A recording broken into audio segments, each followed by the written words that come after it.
चक्कर चढ़ा भूत रंगदारी वाला भूत निकल जाए। अरे नीरज कहाँ जा रहा है? चाचा नमस्ते। नमस्ते। कहा बताई चाचा, 2 दिन से हमारे यहाँ के लाइट बिगाड़ ही गड़बड़ चल रही है। मम्मी मारा सिखाती लाइट मैन के लिए वाक लेके आ। अरे बच्चा कहे परेशान हो रहे हो? हमरे घर में लाइन मैन है, अबे लड़का पढ़ के आवा है इलेक्ट्रॉनिक की पढ़ाई। चाचा तुम अपने लड़कन कराएं दे, मैं अच्छे लाइट मैन से कागज बनवा ले। अरे दूसर को आ जाई 1500 छुआ दे, या घर का लड़का है जाऊं 100-200 रुपया दे देता हूँ ले ले। चाचा मजे काम है, बना तो ले ना। अरे मर्दवा काहे टेंशन करत है हो, बना दे चलो। ना ले आत हो तो ले आके ला। अरे चलियो। क्या बात है सर, क्या बात है सर। अन्नू, ओ अन्नू। हाँ पापा बताओ। भैया आए हैं। भाई नमस्ते। रुको जरा। इनके लाइन बिगड़ी है। अच्छा। तुम बिजली में पढ़ाई किए हो, हाँ तो चल के इनके लाइन बना दो। हाँ बना देंगे, चलो फिर। अरे रुको, पहले औजार तो लेके आओ, चलो। हाँ क्या है औजार, चलो। हाँ चलो।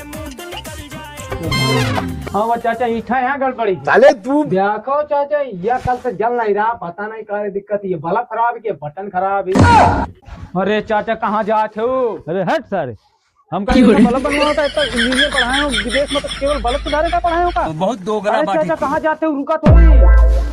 अरे जाए ना उनका लेकर। अबे साले। अरे चल यार घरे, हमें नहीं बनाओ तुम कहे 50 रुपया खातिर तो इंजीनियर की पढ़ाई पढ़ाए होगा।